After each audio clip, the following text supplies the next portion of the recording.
जैसा कि आप जानते हैं ये रेनी सीजन चल रहा है और कल शाम से इंक्रीमेंट वेदर बना हुआ है, काफ़ी रीचेस पे बारिश हो रही है। आपने देखा दरिया में भी पानी काफ़ी है।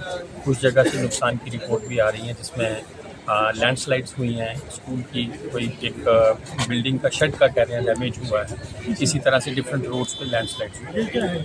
सभी पुलिस एडमिनिस्ट्रेशन और रेवेन्यू एडमिनिस्ट्रेशन को डायरेक्ट किया गया है कि वो विजिलेंट रहें और किसी भी तरह का कोई इस तरह का वाक़या ना हो, उसके लिए अलर्ट रहें। लोगों को भी हिदायत की जाती है कि वो पानी के पास ना जाएं और घरों में ही रहें। स्कूल बच्चों को जो है स्कूल में छुट्टी कर दी गई है आज की, और एडमिनिस्ट्रेशन जो है वो नज़र बनाए हुए है। किसी भी इस तरह का कोई वाक़या हो, मैं आपके माध्यम से भी लोगों को कहना चाहूँगा कि पानी के पास ना आए, और आपके नोटिस में भी अगर कोई इस तरह का इंसिडेंट आता है या कहीं पे कोई परेशानी होती है तो हमें इमीडिएटली